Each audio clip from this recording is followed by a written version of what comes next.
بيعة للعلم كنا نلتقي، والحب والإخلاص زاد قلوبنا، نمضي إلى نور اليقين ونرتقي قمم الفلاح وتاجنا أخلاق. Assalamu alaikum wa rahmatullahi ta'ala wa barakatuh. Bienvenidos a Consultas Islámicas. Hoy estamos a lunes 30 de Dhul Qa'dah de 1436, equivalente correspondiente a el 14 de septiembre de 2015. Nos queda un día para empezar el 12º mes del año islámico, el año Hijri lunar islámico, que es el mes de Dhul Hijjah. Esto quiere decir que, inshallah, dentro de aproximadamente 10 días, pues será Eid al-Adha aquí en España, tal y como lo han anunciado ya las instituciones principales islámicas aquí en España. Queremos también empezar Consultas Islámicas dando el pésame, nuestras condolencias a todas las familias afectadas, a todas las familias que han perdido a sus seres queridos o cuyos seres queridos están heridos por el accidente que tuvo lugar este fin de semana en la mezquita sagrada de Meca. Como bien sabrán, pues se derrumbó una grúa matando, fallecieron 107 personas, más de 100 personas en definitiva, todas ellas en el Jannah, inshallah, y desde aquí pues pedimos por ellas que Allah las tenga en su misericordia. Han fallecido en un lugar sagrado, en un mes sagrado, y que Allah subhanahu wa ta'ala las envuelva en su misericordia y tenga también o dé paciencia y de paciencia a sus familiares en todo el mundo, porque son personas de todo el mundo. Tengo con nosotros a mi hermano Tawfiq del Harak. Assalamu alaikum, ¿qué tal estás? Una palabra a estas familias y a las personas que han perdido a sus seres queridos ahí o los que aún están heridos.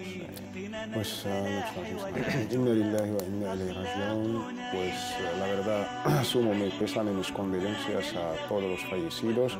Por un lado, pues nos agradece pues un final feliz por los hermanos que han fallecido, acorde al hadith auténtico de nuestro amado y querido mensajero Muhammad sallallahu alaihi wasallam, relatado por el Imam Muslim en su Sahih. Todo aquel que muera o fallece en uno de los dos lugares sagrados, el Haram al-Makki o el Madani, de la Meca o el Medina, pues Allah subhanahu wa ta'ala va a resucitar en el estado del Hajj, haciendo esto de Talbiyah. Y por consecuencia Allah lo va a ingresar en su Jannah, en su paraíso, inshallah. Esto nos agradece y es como un consuelo para nosotros y para los familiares. Sin embargo, pues ahí sumamos nuestra tristeza y también nuestro pésame a todos los fallecidos y que Allah subhanahu los tenga en su misericordia, teniendo la importancia de estas fechas tan señaladas de este mes sagrado y bendito, inshallah.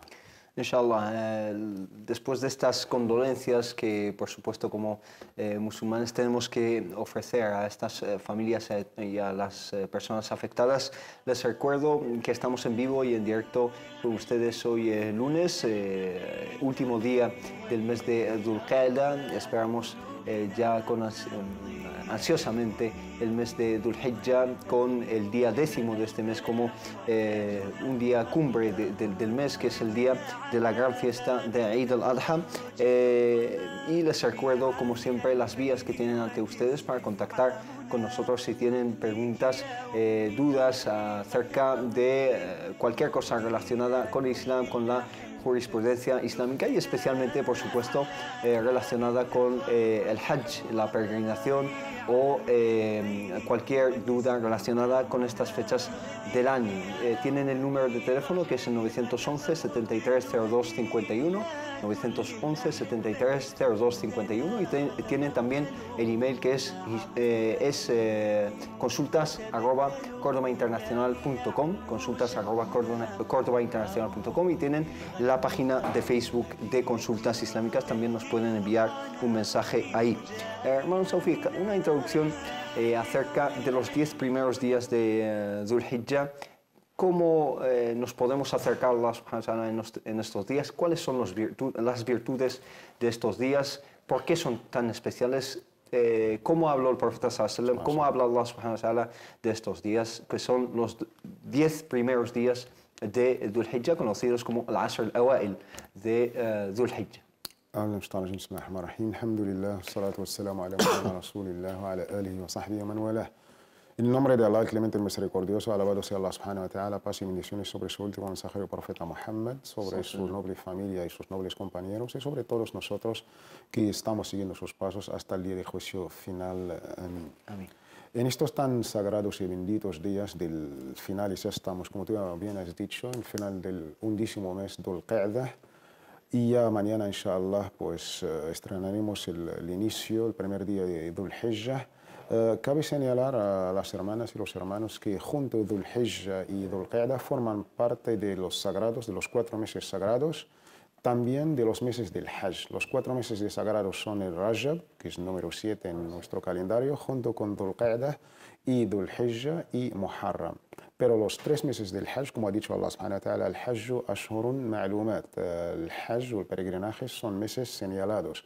Son el mes de Shawwal, el 10º, junto al mes que viene después de Ramadán, con nuestro mes actual Dhul Qa'dah y también con Dhul Hijjah. De ahí para saber la gran importancia que tienen estos meses ante Allah subhanahu wa ta'ala y ante el musulmán o la musulmana para aumentar las obras de caridad, de adoración y toda obra de bien. El mes de Dhul Hijjah es un mes, ya hemos visto su importancia doble por formar parte de los meses sagrados, el Ashhur al-Hurum, los 4 y el Ashhur al-Hajj, los meses del Hajj. Sin embargo, estos 10 primeros días que forman el inicio de este sagrado y bendito mes han sido mencionados en varios ahadith auténticos de nuestro amado y querido mensajero Muhammad, la paz sea con él, también en una aleya de una manera casi explícita. Me refiero a la sura del Fajr. Allah subhanahu juró por estos 10 días. Wal Fajri wa layalin ashr. Estos 10 noches o días, según la interpretación de nuestros sabios. Hay algunos que dicen que son los 10 últimos días de Ramadán. Esta es la opinión, digamos, juntando más o menos las dos opiniones. Y la verdad es la opinión que a mí me inclino. Sí. Opinión de Ibn Hajar al-Asqalani, en su libro Fath al-Bari, de Sheikh al-Islam Ibn Taymiyyah, de Nawawi, de otros, para más o menos ganar todas las virtudes. Si se trata de noches, se refieren a las últimas 10 noches de Ramadán. Y si se trata de días, en términos un poco diurnos, es una de nuestras 10 días primeras del mes de Dhul Hijjah a partir de mañana, inshallah.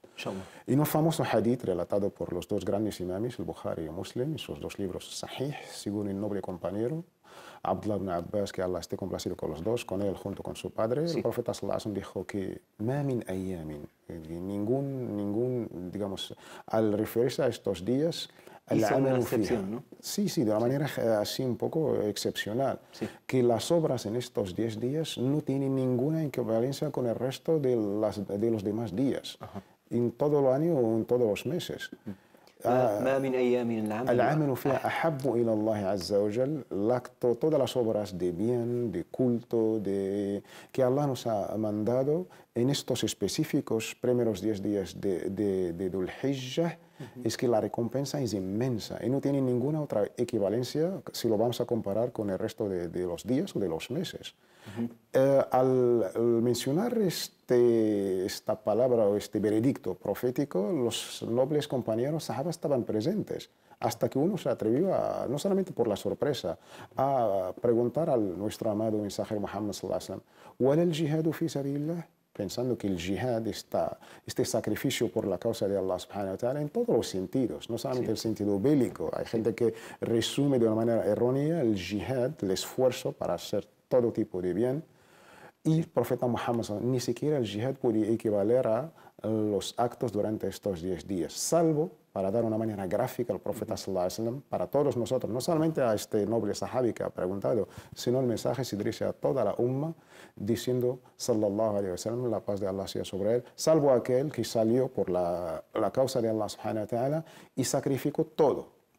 Todo por la causa de Allah subhanahu wa ta'ala, su fortuna, sus bienes, de una manera física, moral, y no ha vuelto todo lo sacrificó por Allah subhanahu wa ta'ala. Esto más o menos para entender la gran importancia de estos 10 días. Sí, también existe otro hadith muy parecido, quizá de la categoría Hasan, que habla de que deberíamos hacer takbir, tasbih y tahlil, o tahmid y tahlil. Sí, son días que el profeta sallallahu alaihi en otro hadith también son días de thajj wa ajj, son días de aumentar, incluso de una manera así, en vox populi, alzar la voz, alabando a Allah subhanahu wa ta'ala, subhanallah, alhamdulillah, Allahu akbar, y todo el dhikr está aceptado. El profeta señaló estos para animarnos, no es que limitar a estos tres, no, al contrario. Son días, como ha dicho Allah, liyadhkurullaha fi ayyamin ma'dudat, debemos recordar a Allah subhanahu durante estos 10 días, desde el primer día hasta el día del Yom al-Nahr, el día del sacrificio. Sí.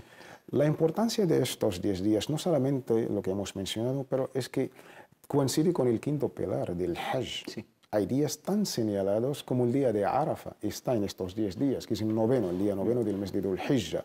Es un día de lo más importante en unos hadith de casi todo el año. Y de ahí el musulmán, si ahí en las tierras sagradas o si aquí, lo que estamos aquí, no hemos hecho el Hajj, el peregrinaje este año, nos corresponde ayunar de una manera voluntaria, sunna. Sí. Es recomendable ayunar este día de Arafah, el día noveno.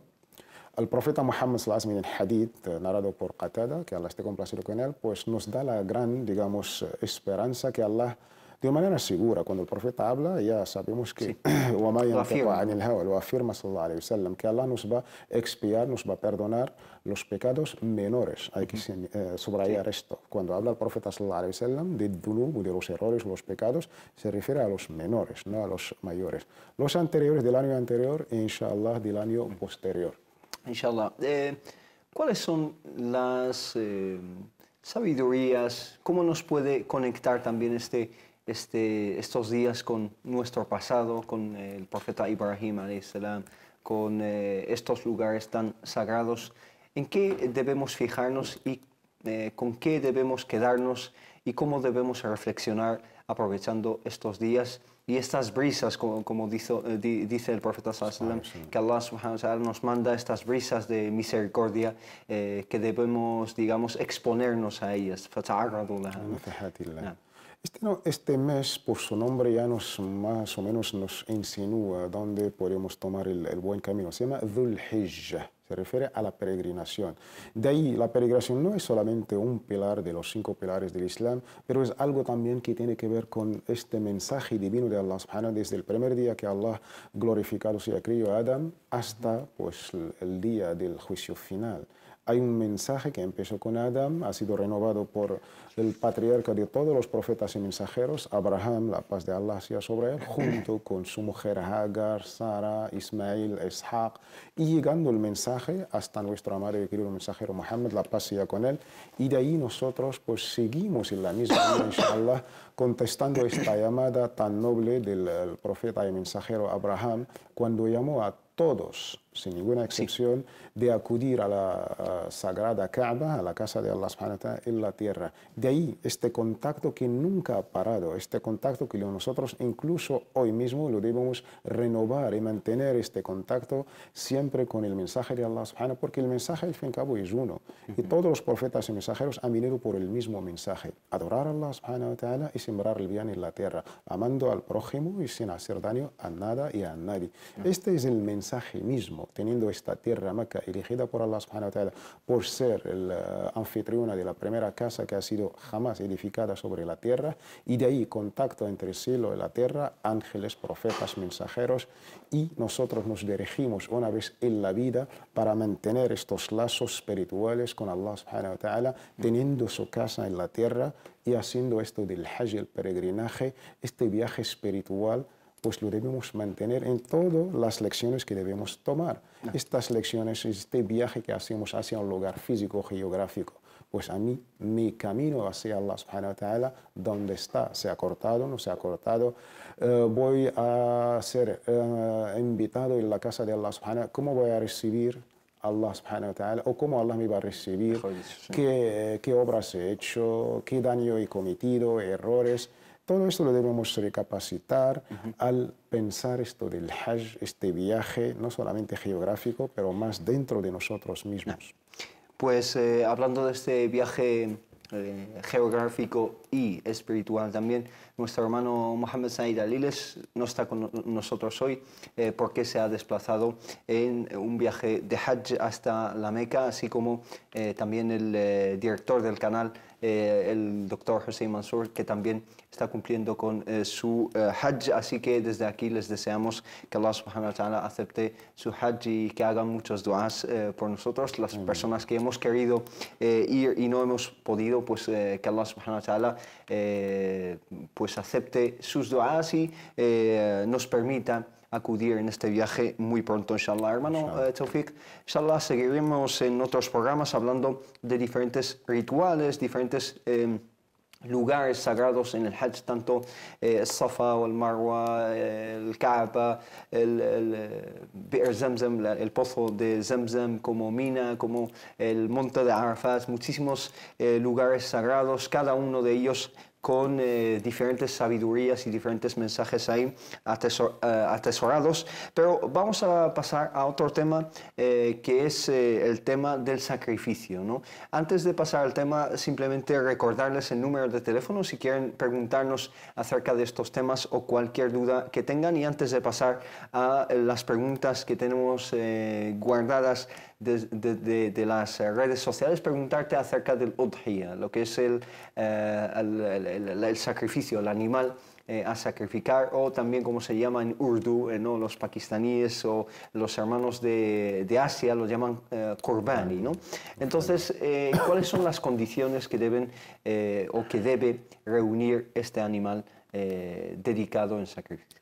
El udhiyah o el animal que vamos a sacrificar es un rito de los ritos más importantes de nuestra amada y querida región islámica.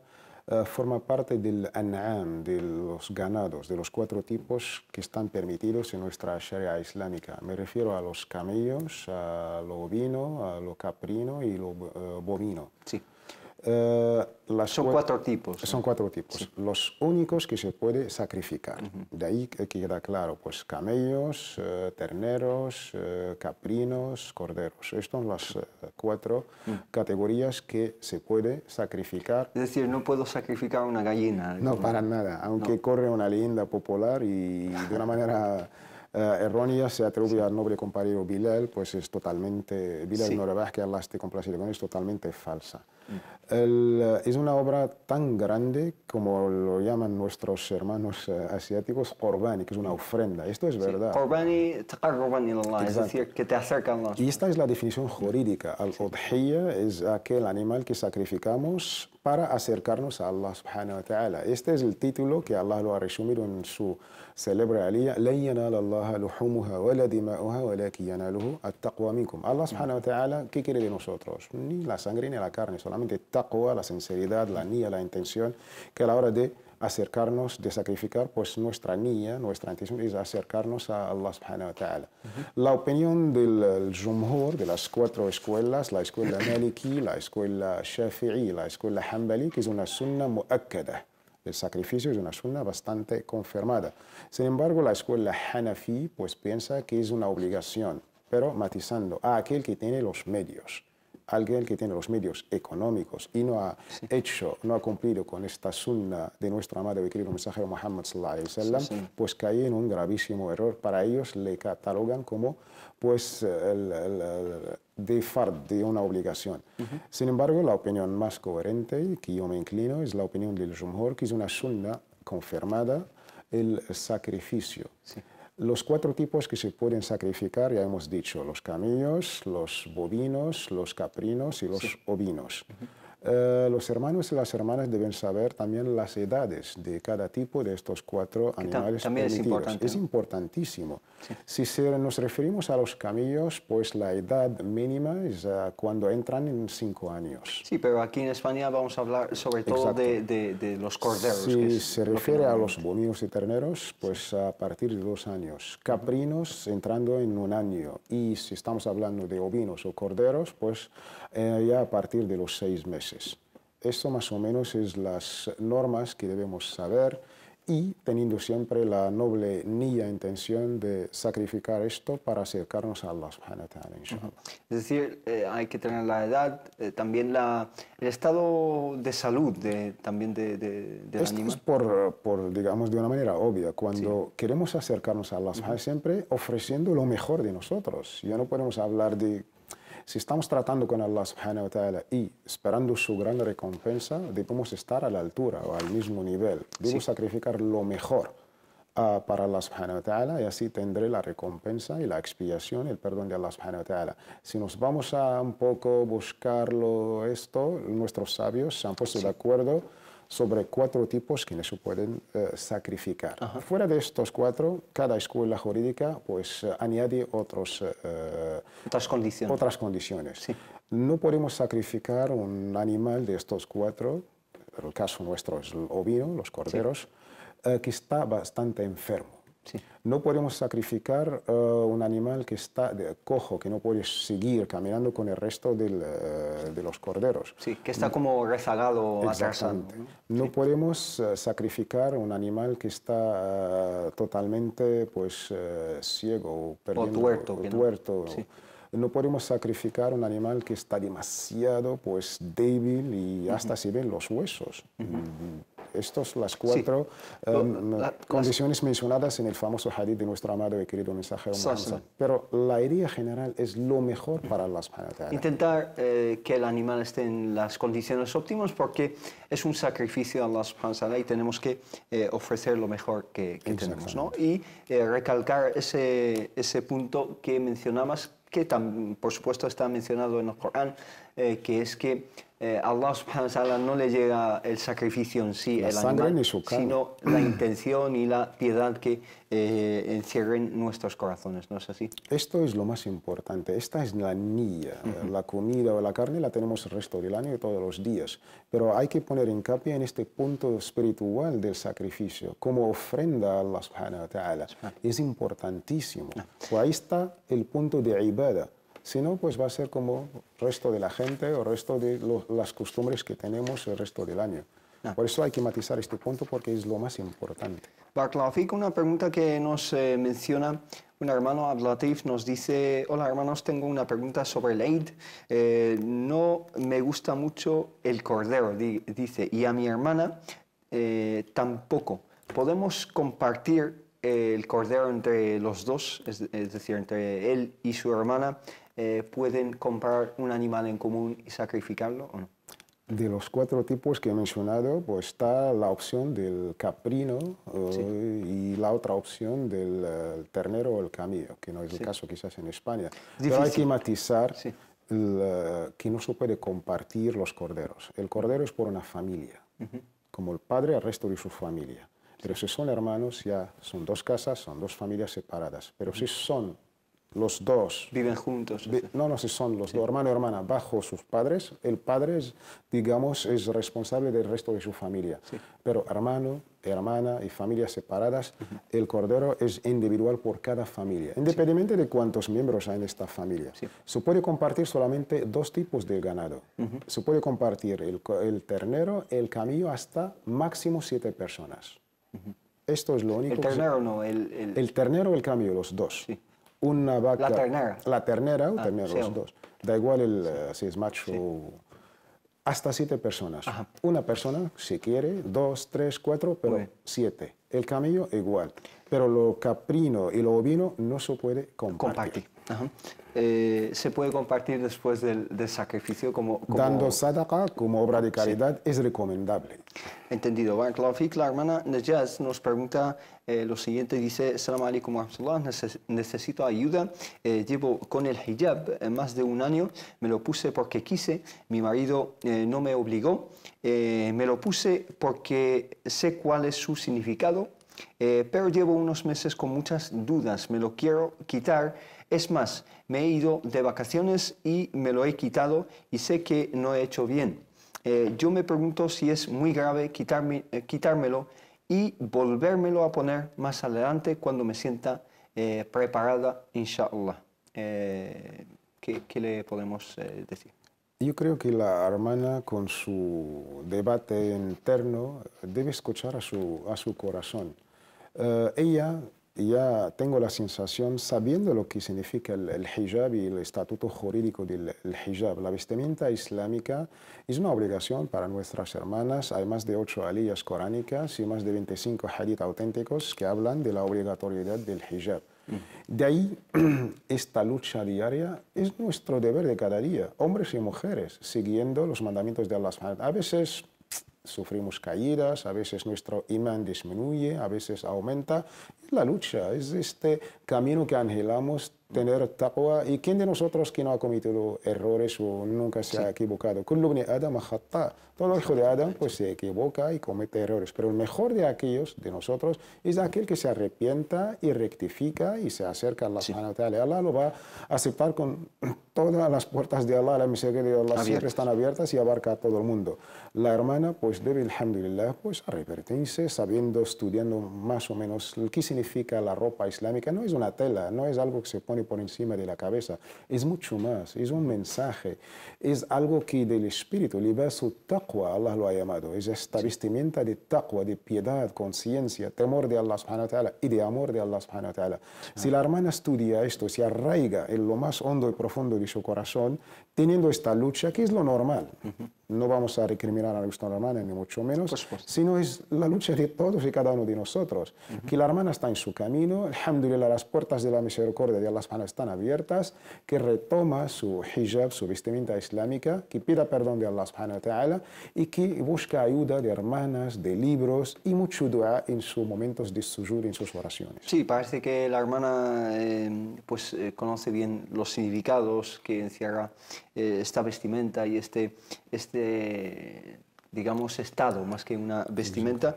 Lo que pasa es que últimamente dice que tiene dudas, etc. Quizá el secreto es atajar o ver el motivo de esas dudas. Matizar el punto, no estoy preparado, no estoy preparada, esto está fuera de lugar. No hay un momento que podemos decir que estoy preparado para hacer algo, sino al contrario. Hay que seguir luchando y pidiendo la ayuda de Allah subhanahu wa ta'ala. No hay un momento especial, estoy preparado para rezar, estoy preparado para poner hijab. No, al contrario, esos son susurros de Satanás que Allah nos aleja. Tiene que hacer. Exacto, hay que hacer. Incluso si nos equivocamos no pasa nada, somos débiles, somos humanos. وَخُلِقَ الْإِنسَانُ ضَعِيفًا. Allah nos creyó débiles, como menciona en el Corán. Pero hay que seguir luchando, pidiendo la ayuda de Allah subhanahu wa ta'ala y teniendo buenas compañías de hermanas que también nos dan un gran apoyo. Sí. Hermanos Tawfiq, Barakallahu Fik, nos vamos a una pequeña pausa y volvemos enseguida en Consultas Islámicas. في ساحة للعلم كنا نلتقي والحب والإخلاص. Assalamu alaikum wa rahmatullah, bienvenidos de nuevo a Consultas Islámicas. Hermanos Tawfiq, seguimos con algunas dudas que nos llegan a través de las redes sociales. Nos preguntan acerca del divorcio. Una hermana nos pone una pregunta bastante larga y nos pregunta si debería ser el divorcio simplemente de forma oral o debe de ser registrado y documentado. Es una pregunta bastante, la verdad, complicada. Sabiendo el matrimonio que es un pacto solemne ante los ojos de Allah subhanahu wa ta'ala. Allah lo llamó en su sagrado libro Mithaqan Ghalidha. Es un compromiso, es un pacto bastante serio, bastante solemne. Y de ahí, de la misma manera que es solemne su inicio, debe también ser su final solemne, garantizado los derechos de ambos, del marido y de la mujer. El contexto sociológico de la sociedad árabe musulmana en los inicios del Islam hay que tenerlo en cuenta. El Islam se refiere a aquella sociedad del Medina al-Munawwara, su número de habitantes, su grado de conciencia de Allah subhanahu de taqwa. De ahí, pues, había unas normas que nuestros sabios lo han tenido en cuenta a la hora de hablar de las condiciones del divorcio. La opinión del jumhur, de la mayoría de nuestros sabios, opinan que el ishhadu fi talaq, como el registrar el matrimonio, es hoy, alhamdulillah, en nuestra opción, pues es una condición para garantizar el matrimonio y sus derechos, De la misma manera, pues debe registrar también el divorcio. Los tiempos han cambiado, la mentalidad, el estado de imán, de taqwa, de conciencia, piedad, temor de Allah subhanahu wa ta'ala, también hay que tenerlo en cuenta. De ahí hay que tener el contexto actual. Si el Jumhur opina que el ishhad, que registrar el divorcio es recomendable, no llega al estado de obligatorio o fard. Sin embargo, tenemos otras opiniones que opinan lo contrario. Opiniones ya bastante, digamos, ya podemos hablar de aquellos primeros años o siglos del Islam. Imam Shafi'i en su primera opinión, en su primer madhab, cuando estaba en Bagdad, en Irak, opinaba de registrar el divorcio como una condición. Si no, el divorcio no se va a cumplir. No es válido. No es válido. De ahí tenemos un hadith de un noble compañero, Imran ibn Hussein, cuando le preguntaron a aquel que se ha divorciado sin ishhad, sin traer testigos o registrarlo en términos nuestros, dijo que ha hecho un divorcio min ghayri sunnah, talaqa min ghayri sunnah, se ha divorciado sin seguir la sunnah de nuestro amado y querido mensajero Muhammad sallallahu alaihi wasallam. El Imam Ibn Hazm opina que el ishhad es una obligación a la hora de hacer el divorcio. No se basa solamente de la manera talaq shafawi, de pronunciar las palabras de talaq. ¿Y cuáles son las finalidades de documentar estos actos? Son, primero, culminar con un acto solemne, que el matrimonio se ha acabado. Y esto se queda registrado. Así la salvaguarda del honor de ambos, del marido y de la mujer. Y luego los derechos de ambos. Y especialmente de la mujer. Quizá, exactamente. Embarazo, herencia, si quiere casar de nuevo, sabemos el tiempo, la idda. Si esto no se registra y no hubo testigos, como hubo testigos a la hora del matrimonio, pues podemos caer en ciertas complicaciones. De ahí yo me inclino con esta opinión.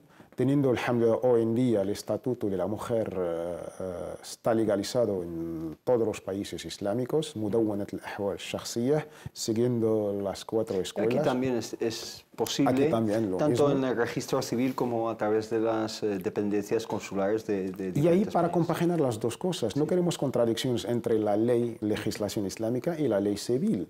El Islam, en su finalidad es garantizar el bienestar, los derechos de ambos.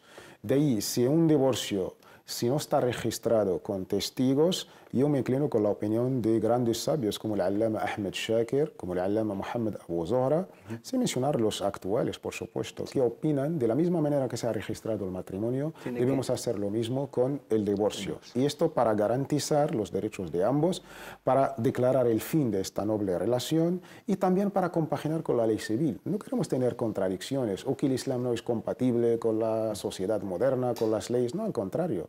Teniendo los juzgados, alhamdulillah, ahora el matrimonio se hace con los udul, los notarios, se registra en los juzgados de primera instancia, de la misma manera que se registra el divorcio, y ahí garantizamos los derechos y el bienestar de todos, inshallah. Barakallahu Fik, nos preguntan acerca de Ayyam al-Tashriq. Han leído quizá el anuncio que hizo la CIE, la Comisión Islámica de España, que el jueves 24 de septiembre será el día 10º de Dhul Hijjah, es decir, el primer día del Eid. ¿Qué significa eso de primer día del Eid? ¿Existen varios días del Eid?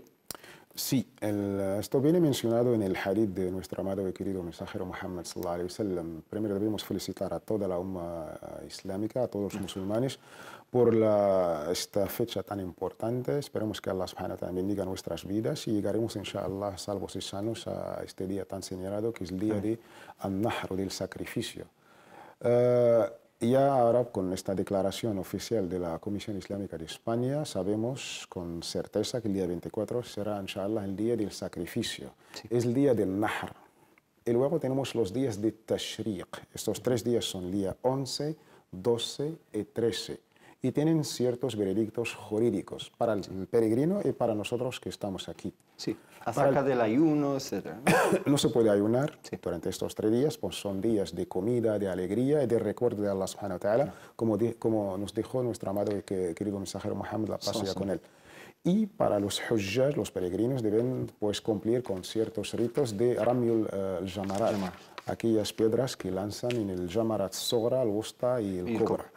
Y también otro punto importante, durante estos 3 días que empiezan con el Fajr, la aurora del día 11, hasta la Asr, después del Asr del día 13, está permitido sacrificar el animal durante estos 3 días. Si uno, por una razón u otra, no ha tenido la posibilidad de hacer su sacrificio el mismo día, después, subrayar, después de la oración, Sí. que vuestras hermanas... Ese es el momento del... Exacto, cuando culminamos con la oración del Eid, en los musalla, en las mezquitas, ahí se permite sacrificar el animal, siguiendo las leyes vigentes de nuestra sociedad o de nuestro contexto español. De ahí lanzamos nuestro mensaje a todos los telespectadores: hay que seguir las leyes vigentes, teniendo cierta colaboración, toda la colaboración con la administración competente. Alhamdulillah, nos facilitan matadores, mataderos, con los controles médicos, y es importante esta noción jurídica. Si uno, pues el día del Eid no ha podido sacrificar, pues tiene, alhamdulillah, espacio durante estos 3 días de Tashriq. Pues acabas de responder a una pregunta relacionada con el momento del sacrificio, cuándo se debe de llevar a cabo, es decir, después de Salat al-Eid. Hasta después del Asr del día 3. Pues quedan otras 2 preguntas de la misma persona acerca de lo que se dice a la hora de sacrificar el animal, si existe una súplica, una invocación específica para ese acto del nahr o dhabh o el sacrificio. Sí, a la hora de sacrificar nuestro, digamos, animal de sacrificio, lo mismo que hacemos durante el resto de los días. Hay que nombrar el nombre de Allah subhanahu wa ta'ala, ahí donde hay que poner la importancia, diciendo Bismillah, en el nombre de Allah, y luego, si queremos añadir la palabra Allahu Akbar, Allah es el supremo, el más grande. Otras escuelas recomiendan decir esto es de fulán, por parte de fulán, y diciendo el nombre. Perdón. Sí. Con estas 3 frases, alhamdulillah, es la manera más recomendable. En el nombre de Allah, Allah es el más grande, y esto por mi parte, o por la familia de fulán, o por otro. Se puede sacrificar en sustitución de otra persona, es decir, hacerlo por otra persona. Totalmente permitido, con el consenso de todos los ulama de las escuelas, delegar a otra persona, hombre o mujer, es totalmente permitido y válido, inshallah. Inshallah. En cuanto a delegar a una persona para llevar a cabo los rituales del Hajj, la peregrinación, sabemos que es el 5º pilar.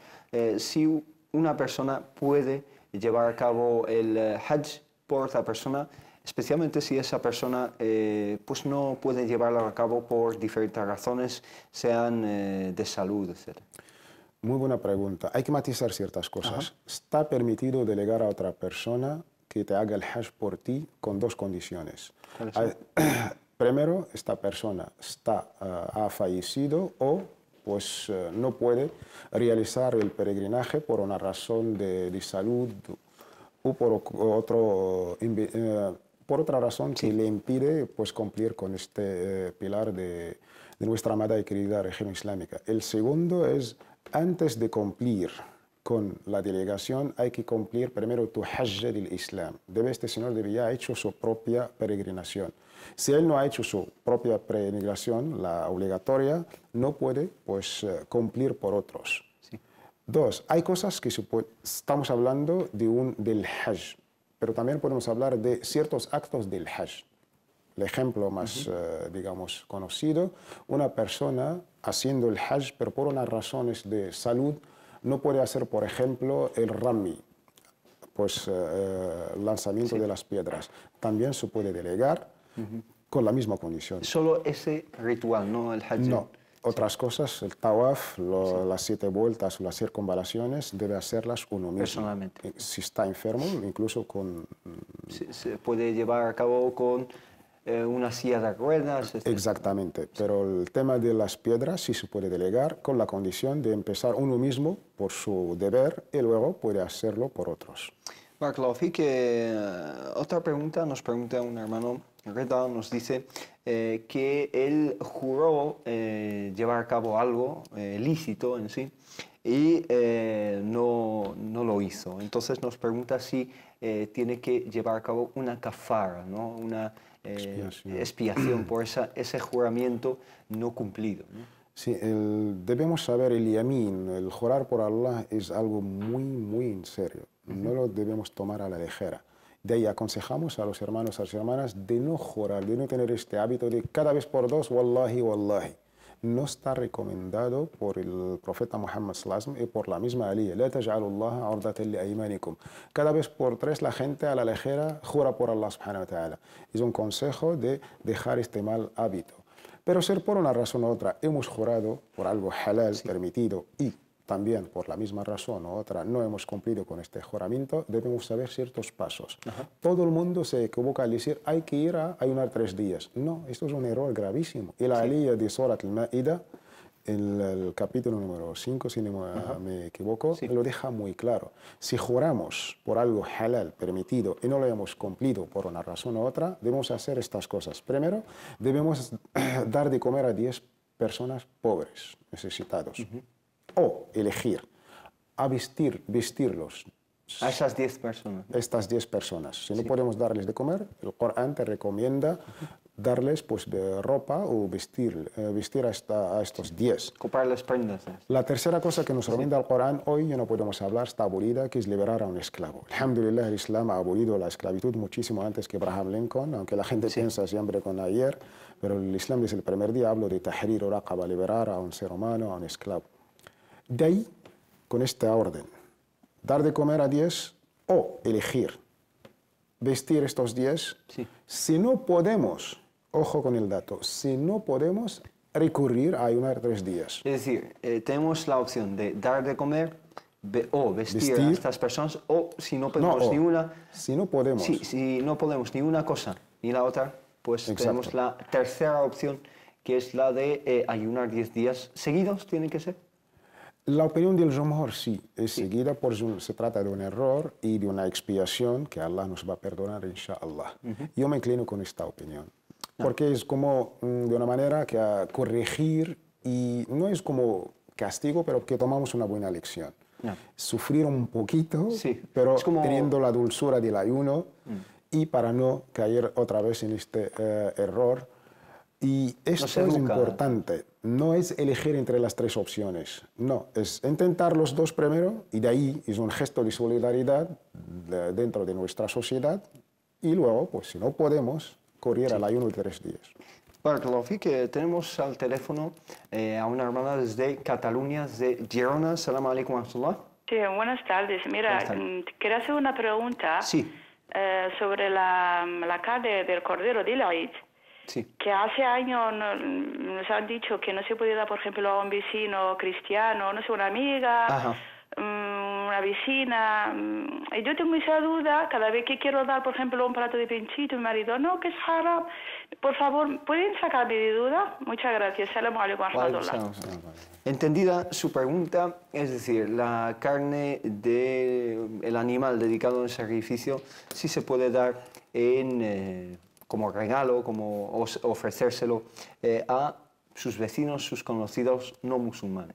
Sí, no hay ningún problema ofrecer una parte de la carne del animal sacrificado a nuestros vecinos, si no forma parte de este birr wa ihsan, de estas virtudes que caracteriza al musulmán y la musulmana, de esta excelencia, de esta benevolencia que Allah nos recomendó en la famosa aliyah: la yanhakum Allahu anil ladhina lam yuqatilukum fi ad-din wa lam yukhrijukum min diyarikum an tabarruhum. Aquellos que no nos han declarado la guerra por nuestra religión o por echarnos de nuestras casas, Allah nos ordena pues el birr wal ihsan, el mejor trato, la excelencia, y regalarles una parte del sacrificio. La parte espiritual y sacrificio religiosa se ha hecho. De ahí nuestra escuela maliki opina que es makruh darles una parte. Porque es un acto ta'abbudi, ¿no? Ta'abbudi, pero a la hora de contemplar y meditar, el acto ta'abbudi, el acto de adoración se ha hecho con la oración, salat, con el sacrificio. Ahora estamos en el momento gastronómico, y de ahí carne mejor, si podemos, a mí me pasó un día en la khutbah del Eid, recomendé esto a los hermanos, y al final vino un hermano con toda la educación, solamente los dos, me dijo, no, esto es haram, has dicho que hay que dar un poco de pinchitos, van a oler todo el edificio, es haram. Le dije, no, ¿por qué es haram? ¿Dónde? Y no me ha dado ninguna referencia. Sí. Antes de hablar de halal o haram, hay que tener las referencias del Corán, las uno de nuestros sabios. Me refiero a que a lo mejor esa confusión de la que habla la hermana que nos acaba de llamar desde Gerona se basa o se debe a este tipo de diferenciaciones que hacen algunos fuqaha, aunque nosotros nos inclinamos desde aquí a esta opinión que dice que es totalmente lícito, incluso totalmente con halal, la ¿no? base coránica, en la famosa aliyah de Surat al-Insan, del hombre, وَيُطْعِمُونَ الطَّعَامَ عَلَى حُبِّهِ مِسْكِينًا وَيَتِيمًا وَأَسِيرًا. Alimentan, por el amor de Allah subhanahu wa ta'ala, a tres categorías, a los huérfanos, y los huérfanos, entendemos en el contexto de la aliyah, son musulmanes, y miskinan, pobres, también musulmanes. Pero cuando habla el Corán que alimentan a cautivos, a prisioneros de guerra, ya por lógica sabemos combatientes, que ¿no? Cautivos, los musulmanes han hecho guerra contra los mushrikin, contra los politeístas de la Meca. Incluso le alimentan de comer. Y si son cautivos significa que no son musulmanes. Y dar de comer desinteresadamente. Exactamente. ¿No? Con esta aliyah. Eso de ala hubbihi, ¿no? Ha habido una diferencia, una divergencia a la hora de explicar esa palabra a pesar de su amor, ¿no? El amor de el ta'am o el amor de Allah subhanahu wa ta'ala, ¿no? Ambas cosas son válidas. Quizás por la parte que se refiere a Allah subhanahu wa ta'ala, que yo me inclino personalmente. Sí. El debate es un poco nahwi. Sí, gramatical. El ha, la letra H o ha. Sí, el este damir, pronombre, se refiere a la última o digamos... es un debate que es rico entre nuestros sabios. Y si empleamos las dos opiniones, válidas, sería lo mejor. Aunque también lo podemos apoyar con el hadith auténtico, narrado por el Bukhari y Muslim. Un hadith largo, pero al final, ¿qué ha dicho el profeta? En cualquier ser vivo, incluso hasta los animales, Allah nos da recompensa. Imagínate un cristiano. Así es. Digo, ala hubbihi, a pesar de el amor de esa comida, etcétera, porque si hay una comida amada por los musulmanes es esa que ha sido ofrecida en sacrificio a Allah subhanahu wa ta'ala, ¿no? Vamos a pasar a otras dudas. Creo que la duda de la hermana que nos acaba de llamar ha sido explicada, ¿no? Desde este programa siempre hemos dicho que es halal ofrecer esta comida a nuestros vecinos y aprovechar estas fechas incluso para invitarles, ¿no, hermano Taufik? Invitarles y darles a conocer. Y abrir un diálogo, y hacer da'wah. Así es.